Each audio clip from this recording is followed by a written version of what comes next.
Too lazy for gardening? Good. Here are 17 self-seeding plants you should put in the ground right now in June. Be honest with yourself for a second. You went to the nursery, picked out plants, got them in the ground, watered them consistently, and watched them grow. By June, your garden looks exactly the way you pictured it. Then, December hits. You step outside, and what do you find? Bare soil. Empty beds. The plants are gone, and so is the money you spent on them. Not because you did anything wrong, but because those plants were never going to come back. That's annuals for you. And if you're anything like I was, you gave up after that. That was my reality for 10 straight years. Every spring, I'd drag myself back to the nursery and pick up impatiens, petunias, and zinnias. Again, money out the door, time gone. And that sinking feeling every time I walked past those empty beds in January. But here's the thing nobody told me, and it completely changed how I garden. You don't have to buy new plants every spring. You just need to plant the right ones. The self-seeders. The ones that drop their seeds in fall, disappear in winter, and come back on their own the following spring, filling in spots you hadn't even thought about yet. Today, I'm giving you exactly 17 of them. These are for the busy gardener, the forgetful gardener, the gardener who wants a beautiful yard without repeating that expensive cycle every single year. If you haven't subscribed to Evergreen Root Garden yet, do it right now, because this is exactly the kind of content we put out every week. And stick around for plant number 9. The name sounds like something out of a chemistry class, but what it does on a hot July evening will make you question everything you thought you knew about plants. Let's get into it. Plant number 1, Lychnis coronaria Rose Campion.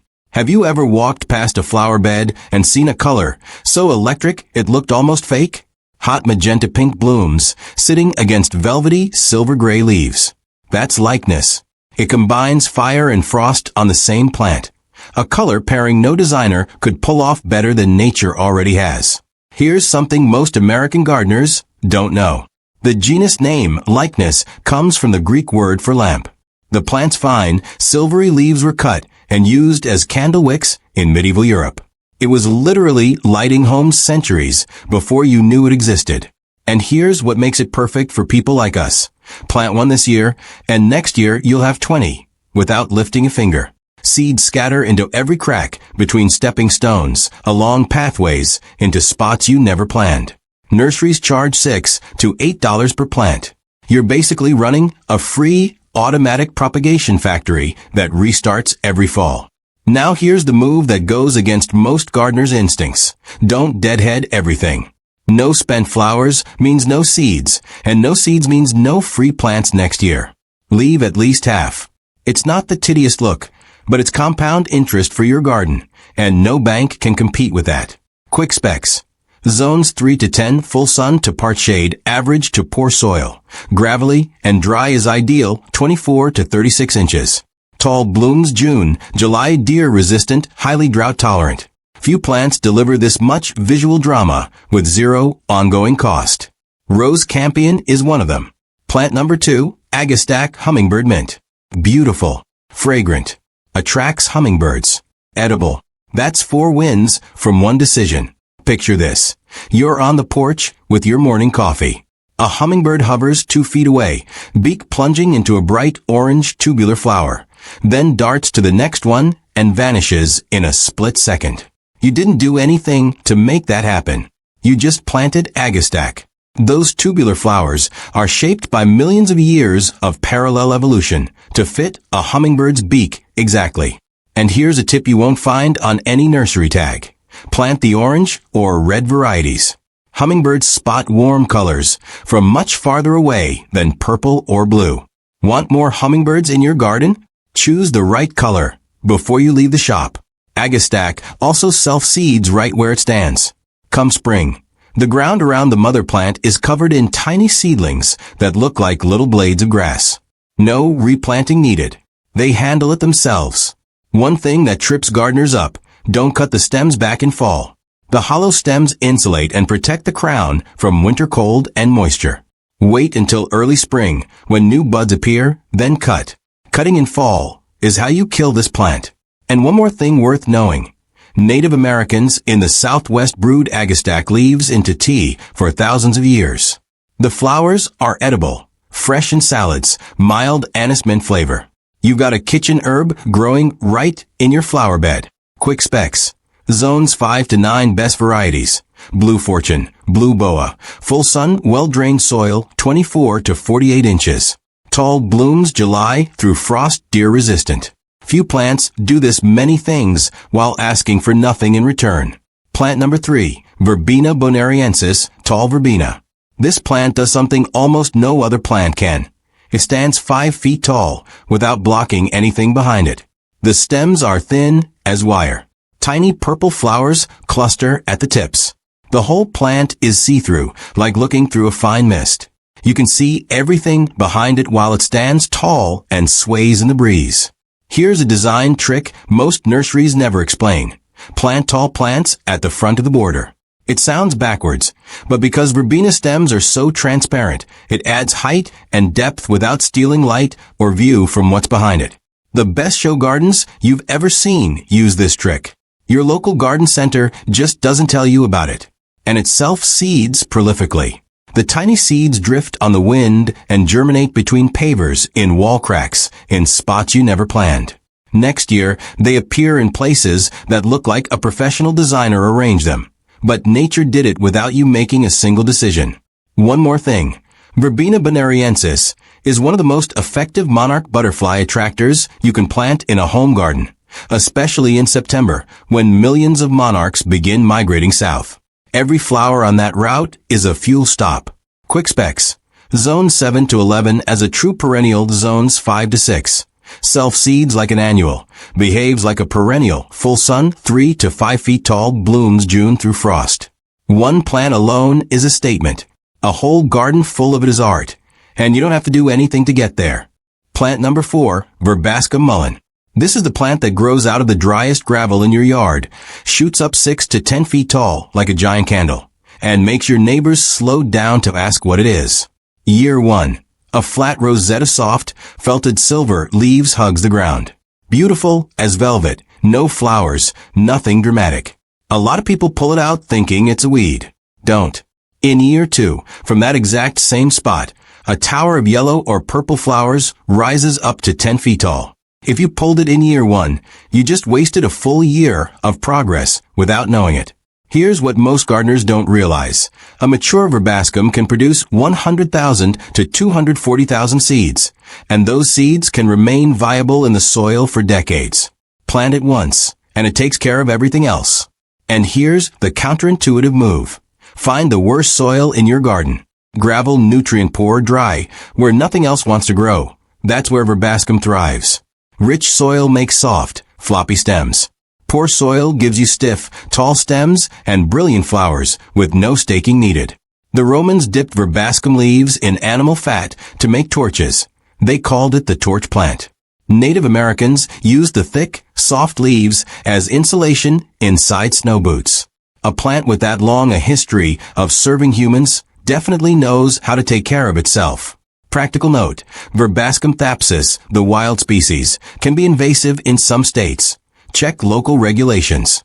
Safer garden varieties include V. phoenicium, purple mullen, 24 to 36 inches, non-invasive, and V. bombiciferum arctic summer, snow white leaves, 6 feet tall.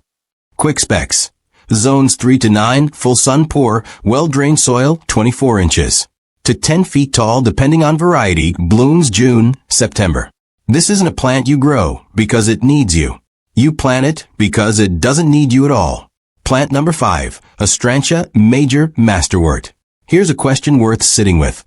Why has a plant been continuously cultivated in English and French gardens since the 16th century, but is almost completely absent from American gardens?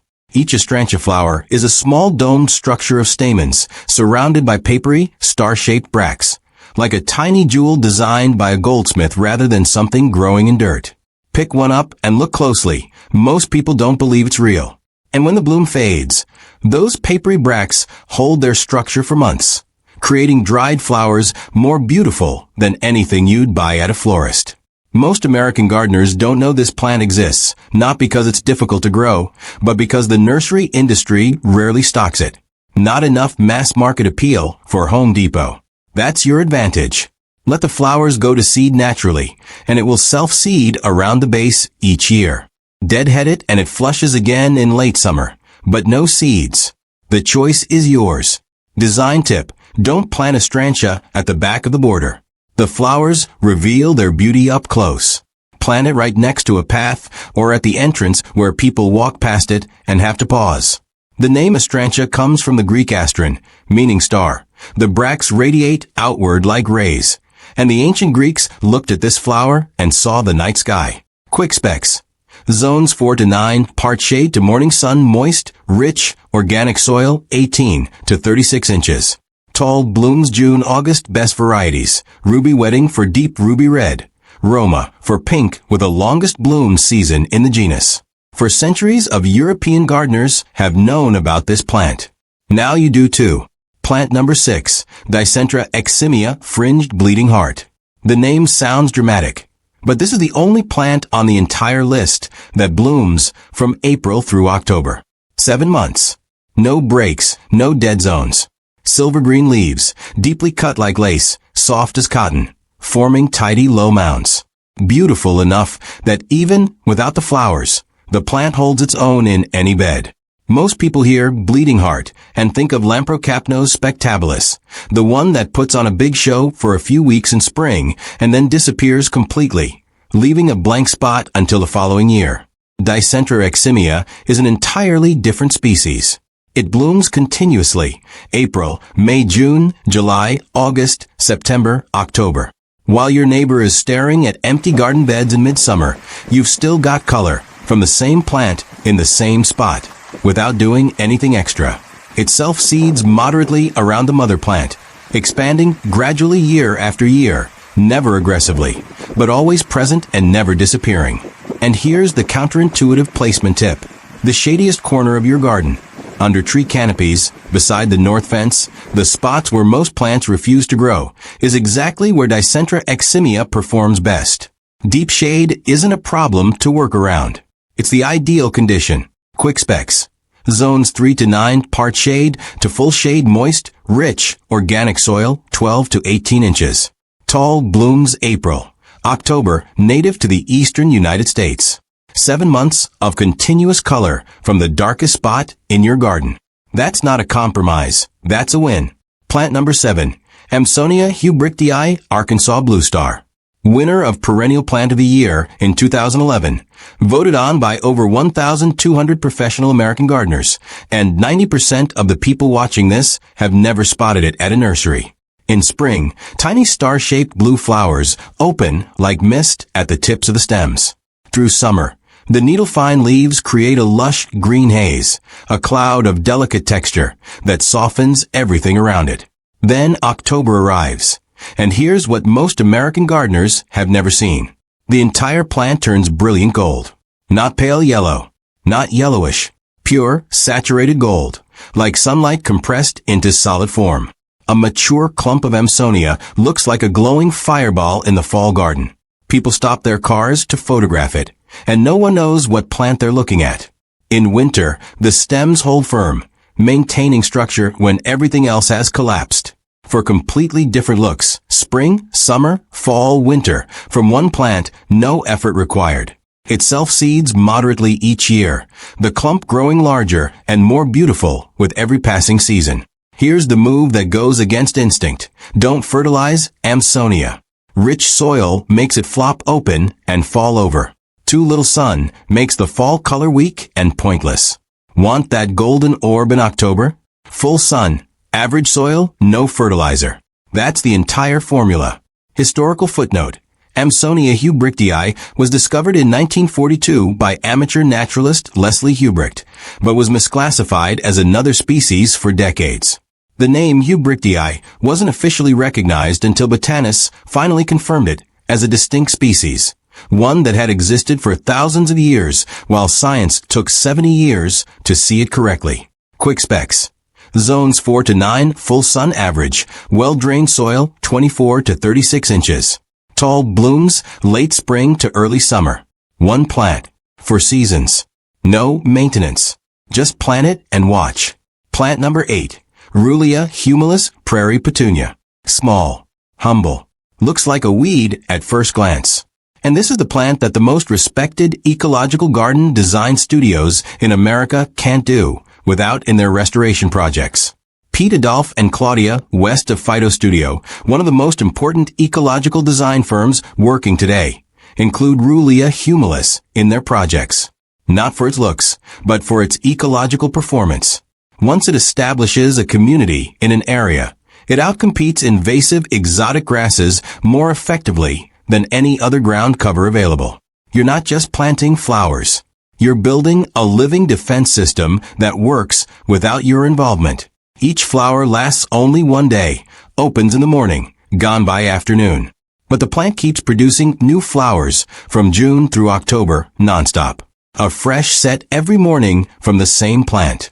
And it self-seeds vigorously. Next year, the area is thicker and wider, filling spots you never had time to plant. You start a small patch, nature finishes the rest. Critical tip, don't mulch around Rulia. Thick mulch prevents seeds from contacting soil and completely shuts down the self-seeding you're counting on. Leave the soil open. That's the only condition the system needs to work. Quick specs. Zones 5 to 10, full sun average to poor soil, 12 to 24 inches. Tall blooms June, October, native to the Central and Southern American prairies. 8 plants in. And here's what I know you're thinking. You haven't seen most of these at your local nursery. Exactly. The next 9 you'll need to find at specialty nurseries. And that's precisely why none of them are in your neighbor's garden. Plant number 9, Dictamnus albus gas plant. The name has nothing to do with natural gas or gasoline. But what this plant actually does on a hot, still July evening will make you stand in your own garden wondering if you're imagining things. On hot, windless summer nights, gas plant releases a light, volatile gas that accumulates around the flower clusters. Hold a lighter close to the base of a flower stalk, and a faint blue flame flashes for less than a second, then disappears completely. The plant is unharmed. No burning. No damage at all. This isn't garden folklore. It's documented plant chemistry, verifiable on any summer night in your own yard. Some botanical historians have proposed that Dictamnus albus is the burning bush referenced in Exodus 3 verse 2, the bush that burned but was not consumed. Not officially confirmed, but the parallel is striking enough that many researchers won't dismiss it. You can run the experiment yourself and draw your own conclusion. As for self-seeding, this plant operates differently from every other species on this list. The ripe seed pods don't drop seeds passively. They explode and shoot seeds through the air. To collect them, you have to tie fabric bags over the pods before they ripen and wait for them to fire into the bag. There's no other way. The most important thing about this plant, and I mean the most important, don't pull it out in the first 2 years. Year 1, it comes up and does very little. Year 2, a bit bigger. Year 3, it starts to flower. Year 4, you finally understand why you waited. It's building a taproot so deep that once mature, this plant can live 50 to 100 years in one spot without moving, dividing, or asking for anything. Plant it once. Literally once in your lifetime. Safety note. The oils in the leaves can cause skin reactions when exposed to sunlight, similar to mild burns. Wear gloves when handling. This is also exactly why deer and rabbits never touch it. Quick specs. Zones 3 to 8, full sun, minimum 6 hours. Well-drained soil, 24 to 36 inches. Tall blooms, May-June, absolutely deer-resistant varieties. Var. Albus for pure white, var. Purpureus for pink-purple with deep vein petals. Plant it once. Wait 4 years. Then one July evening, bring out the lighter and invite the neighbors. Plant number 10, Pulmonaria lungwort. This blooms while there's still snow on the ground in February, and it's the only plant in the garden whose flowers change color right before your eyes. Pink buds open and turn purple. By the end of their life cycle, they shift to blue. A single cluster can show all 3 colors at the same time, pink, purple, and blue on the same stem, on the same morning. And this isn't random. It's a precision communication system that evolved over 40 million years. Pink signals that nectar is still available. Come here. Blue signals that nectar is gone. Move on. Bees read the flower color and know exactly where to fly. No trial and error. No wasted effort. You're looking at a signaling system more sophisticated than most human technology, running every spring morning in your garden. Pulmonaria also blooms February through March, making it the first nectar source for bees after a long winter when nothing else is open. While your entire garden is still dormant, Pulmonaria is feeding the local bee population. No other plant does it earlier. And those white spots on the leaves? They're not decorative. They're air-filled cells that reflect light, helping the plant maximize photosynthesis in deep shade where light is scarce. Evolution, not aesthetics, though the result is beautiful either way. It self-seeds gently around the mother plant, filling the shade garden year by year without ever getting out of hand. Post-bloom tip. Cut it right back to the ground after flowering in April or May. Sounds harsh, but it sends up a completely fresh set of leaves with brighter silver markings and stays beautiful for the rest of the growing season instead of holding onto tired, worn foliage. Quick specs. Zones 3 to 8 full shade. Avoid direct sun. Moist, rich, organic soil 8 to 16 inches. Tall blooms February, April best varieties. Mrs. Moon for the best silver spotting. Trevi Fountain for the deepest cobalt blue in the genus. The earliest blooming plant in your garden. The earliest bee feeder of the year. Beautiful in a way that took 40 million years to design. Plant number 11, Brunnera macrophylla Siberian bugloss. The first time you see it, you'll think it's a hosta. Look closer and you'll understand why it won Perennial Plant of the Year in 2012 and is still one of the best-selling perennials on the market 13 years later. The Jack Frost variety. Every leaf surface covered in metallic silver with deep green veins, like someone spray-painted each leaf, then hand-painted the veins back in. It looks so unreal that people have to touch it to confirm these are actual leaves, not some kind of decorative material. In shade, it literally illuminates the space, catching whatever filtered light comes through the tree canopy and turning the darkest corner of your garden into a focal point. In spring, thousands of tiny forget-me-not blue flowers float above that silver foliage. A galaxy effect in the shade garden, created entirely on its own. Here's what most gardeners miss. Brunnera is not a hosta and doesn't need hosta conditions. Hostas need quality shade, consistently moist soil, and mild winters. Brunnera tolerates deeper shade, drier soil, and colder winters, and still produces that metallic foliage every single year without complaint. Important propagation note. The straight species self-seeds gently, but silver-veined varieties, like Jack Frost, do not pass on their markings through seed. To keep the silver veining true, divide the plant in early spring instead of relying on self-seeding. Design tip. Plant Brunnera alongside epimedium. 2 shade ground covers with completely different textures. Big, metallic silver leaves next to small, glossy cut leaves. Neither overwhelms the other. The result is a complete, rich shade garden floor that needs nothing added after planting. Quick specs. Zones 3 to 7 full shade to part shade moist. Well-drained soil 12 to 18 inches. Tall blooms March. May best varieties. Jack Frost. Looking glass for leaves that are almost entirely silver. 13 years as a bestseller isn't a coincidence. The market has been telling you something for over a decade. Plant number 12, Pacera aurea golden ragwort. This is the only plant in your garden that can help prevent the local extinction of a bee species, without you doing anything extra. Rena gardineri is a native specialist bee that collects pollen from only one genus all season long. Pacera. Not as a preference. Not as a first choice. As the only option. No Pacera. No Rena gardineri. This isn't a metaphor. It's a documented ecological relationship in published scientific research. Every Pacera plant in your garden is a lifeline for that species. Nothing else you plant can replace it. It also solves a problem most other plants give up on. The area under large trees. Poor compacted soil, tangled roots, deep shade where grass won't establish, and mulch washes away in every rain. In spring, that entire area lights up with thousands of small golden flowers. Once established, the dense leaf mat completely replaces purchased mulch. You don't need to buy it, spread it, or think about it. Pack-era spreads by both seed and rhizomes, filling dark corners faster than any other ground cover. Counterintuitive insight. The conditions that make you give up on a garden corner are Pack-era's ideal conditions. The problem spot becomes the solution without doing anything differently, except planting the right plant. Note: Pack-era is rarely found at regular garden centers. Look for it at native plant nurseries. Quick specs.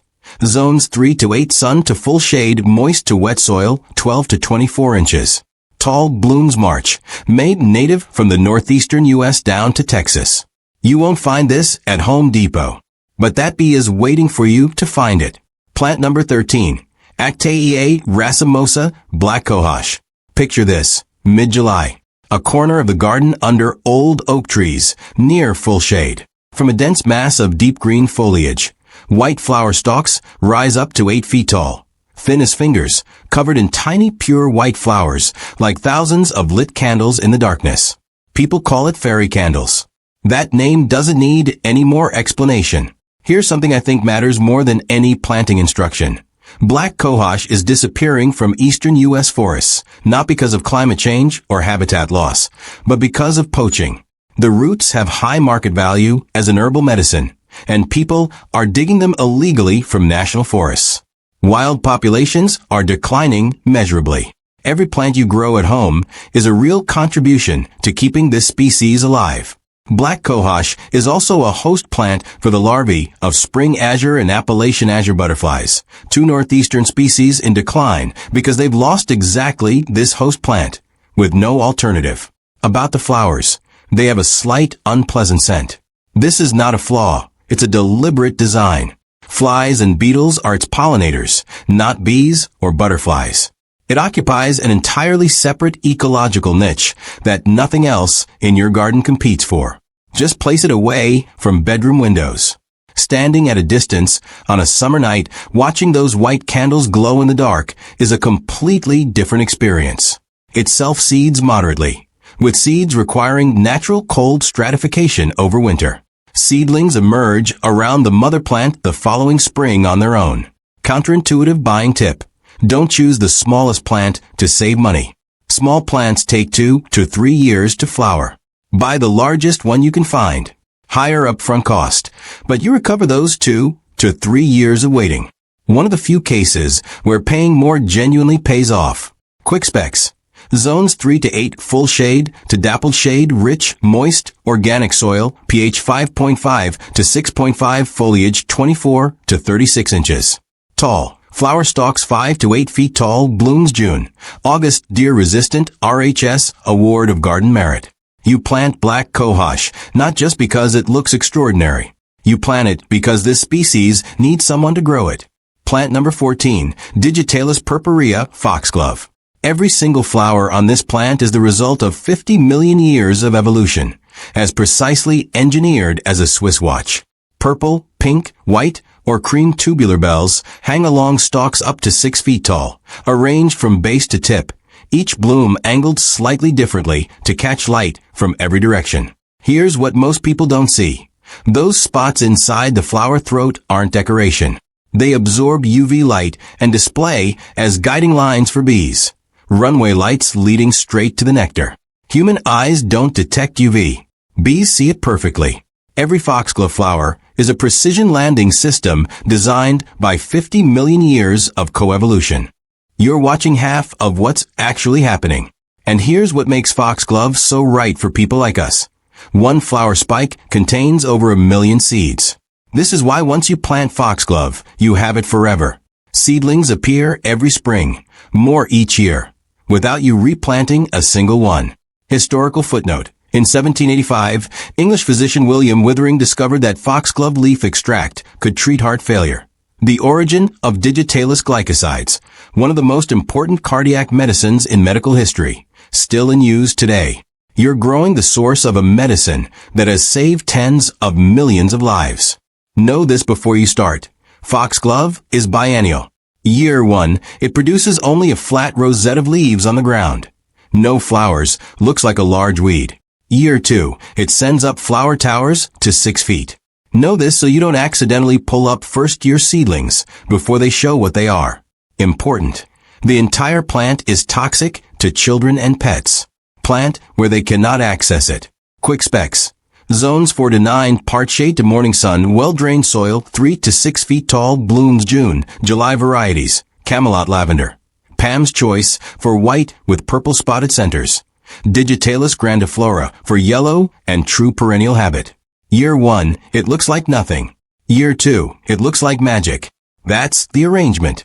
Plant number 15, Sanguisorba canadensis, Canadian brunette. This one blooms right in August, exactly when most gardens are finished, and you're staring at empty beds wondering what went wrong. August through October is the biggest dead zone in American gardens. Most perennials are done. There's nothing to replace them. The garden you worked on all year starts to look abandoned. Sanguisorba starts blooming exactly then and keeps going until frost.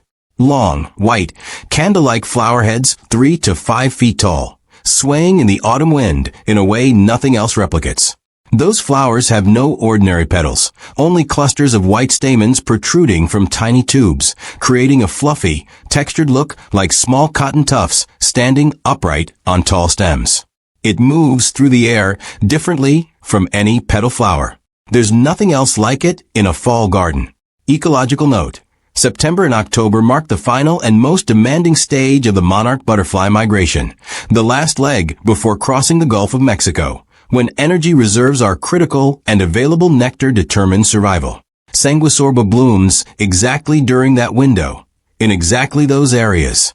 Every flower is a refueling stop for the final leg of that journey. It self-seeds moderately each year, expanding the planting gradually without intervention. Here's the scheduling trick. Cut back 1/3 of the plant's height in early July, not to tidy up, but to delay bloom by 2 to 3 weeks. The result is flowers that last all the way into October instead of finishing out in early September. One cut gives you complete control over the bloom schedule. Quick specs. Zones 3 to 8 sun to part shade, moist, rich, organic soil, 3 to 5 feet tall, blooms August. October, native to Canada and the northeastern United States. When most gardens have given up for the year, Canadian brunette is just getting started. Plant number 16, Silene regia royal catchfly, the brightest scarlet red of any native North American perennial. And that color didn't happen by accident. Small scarlet red flowers on upright stems up to 4 feet tall. Not orange red, not purplish red, but pure saturated scarlet that catches the eye from across the yard in full summer sun. Here's what most gardeners don't know about that color. Bees and butterflies are physiologically far less sensitive to red than humans. The scarlet of Silene regia is nearly invisible to them. They fly right past it. But the ruby-throated hummingbird detects red from greater distances than any other color in its visible spectrum. Silene regia is not a hummingbird plant in the general sense. It is a plant designed to be seen by hummingbirds specifically, a private channel between one plant species and one bird species, refined over millions of years of parallel evolution, with no other participants. And beyond its beauty, Silene regia is a native prairie plant in serious decline due to habitat loss. Few nurseries carry it. Few home gardens have it. Every plant you put in the ground is a genuine lifeline for the species. It self-seeds moderately each year, combined with long-lived roots. Once established, it maintains and gradually expands without your involvement.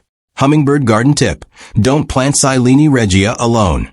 Pair it with bright red Monarda and Lobelia cardinalis, 3 native red plants with overlapping bloom times from June through September. Ruby-throated hummingbirds get a continuous nectar supply all summer without you having to do anything extra. And place it where you can see it from the house. When the hummingbirds arrive, you'll want to watch from inside with a coffee in hand. Quick specs. Zones 4 to 8 sun to part shade, average to poor, well-drained soil, 24 to 48 inches. Tall blooms June, August, native to the central and southern U.S. prairies. That scarlet color isn't talking to you. It's talking to hummingbirds. You're just lucky enough to be in the room. Plant number 17, Phalictrum Meadow Rue. Before I describe this one, I want to ask you something. What do you think a flower requires? Petals, right? Color, texture, maybe fragrance, all from petals. Phalictrum has no petals. Not one. What you see are the stamens themselves, creating clouds of lavender pink or cream that float above stems as thin as thread, moving in any breath of wind. No petals. A flowering plant with no true flowers, by botanical definition. And it's more beautiful than 90% of the petaled species growing anywhere near it. Think about what that means. Nature produced a plant that breaks its own definition and still functions perfectly. Still attracts bees and butterflies. Still drops seeds and self-reproduces. Still returns every year, more beautiful than the season before, without anyone doing anything. Seeds ripen in late summer, fall near the mother plant, and germinate the following spring. Seedlings emerge as delicate rosettes in gaps you haven't planted yet, in corners you forgot about. And here's something thalictrum growers often notice.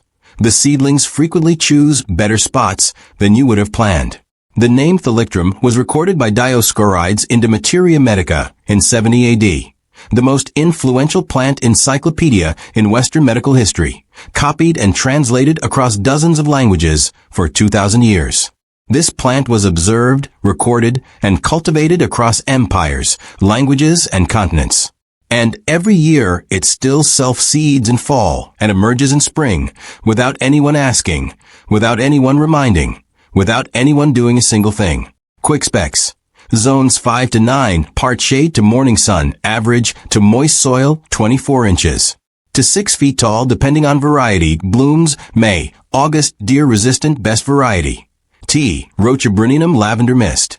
5 to 6 feet tall, lavender flowers on purple stems, the most beautiful in the genus. The 2 ways to garden. There are really only 2 approaches.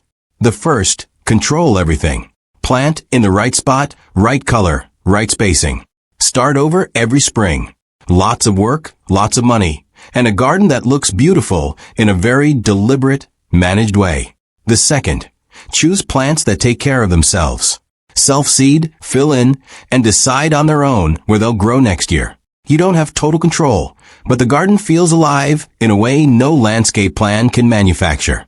All 17 plants on today's list belong to the second way. 17 plants. All self-seeding. All returning on their own. All filling spots you didn't have time to plant. June is still here. Put one in the ground today. Next year, it will plant more for you. If this gave you even one plant to try, subscribe to Evergreen Root Garden right now, because this is exactly the kind of content we post every week. See you in the next one. Your garden doesn't need you to do more. It just needs you to plant smarter.